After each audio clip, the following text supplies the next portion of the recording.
নমস্কার বন্ধুরা। চিকেন নিয়ে আসলেই আমার কিছু একটা বানাতে ইচ্ছে করে, কিন্তু কি বানাবো বুঝতেই পারি না। আজকে একটা বানিয়েছি, দেখতে থাকুন কি বানিয়েছি। প্রথমে এই ইনগ্রেডিয়েন্টসগুলোকে পেস্ট করে নিয়েছি, তারপর পেঁয়াজটাকেও পেস্ট করে নিয়েছি। তারপরে চিকেনটাকে ম্যারিনেট করার জন্য যে ইনগ্রেডিয়েন্টসগুলো পেস্ট করেছিলাম সেগুলো দিয়ে দিয়েছি। লেবুর রস দিয়েছি, লবণ, হলুদ আর টক দই দিয়ে ভালো করে হাতের সাহায্যে মেখে আর ঢাকা দিয়ে দিয়েছি। তারপর একটা কড়াইতে মৌরি, ধনিয়া, গোটা জিরে ভেজে নিয়েছি। ভেজে একটা মশলা বানাবো। মশলাটা বানিয়ে নিয়েছি।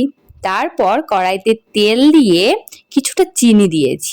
চিনি দিয়ে গোলমরিচ, দারচিনি, গোটা জিরে, দুটো শুকনো লঙ্কা, একটা তেজপাতা আর ম্যারিনেট করা চিকেনগুলোকে দিয়ে নাড়তে শুরু করেছি। ভালো করে নেড়ে নিচ্ছি। নেড়ে এটাকে একটু ঢাকা দিয়ে রেখেছি 10 মিনিটের জন্য। ঢাকা দিয়ে দেখছেন কি সুন্দর কষা কষা হচ্ছে, খুব সুন্দর সেন্ট বেরোচ্ছে। কিন্তু আপনারা ট্রাই করে দেখবেন কেমন হয়।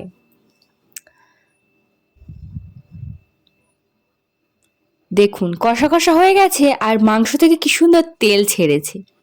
ভালো করে নেড়ে নিচ্ছি। ওই জন্য ভালো করে নেড়ে নিয়ে আর এতে কিছুটা পরিমাণ জল দিয়েছি। যতটা আপনারা গ্রেভি করতে চাইবেন ততটাই জল দেবেন। জল দিয়ে একটু নেড়ে নিয়ে আর কিছুক্ষণের জন্য ঢাকা দিয়ে রেখেছি। ঢাকা তুলে নিয়েছি। দেখুন কি সুন্দর ফুটছে, মাংসটা প্রায় হয়ে এসেছে। যে মশলাটা ভেজে রেখেছিলাম ওটা মিক্সিং করে আর চিকেনের ওপর দিয়ে দিয়েছি। এটা কিন্তু দিলে খুব টেস্ট হয়। তারপর এটাকে নামিয়ে নিয়েছি, নিয়ে আর গরম মশলা আর কিছুটা পরিমাণ ধনিয়া কুচি দিয়ে সার্ভ করেছি। আরে এই রেসিপিটার নামই তো আপনারা শুনলেন, এটা কিন্তু চিকেন রেজালা।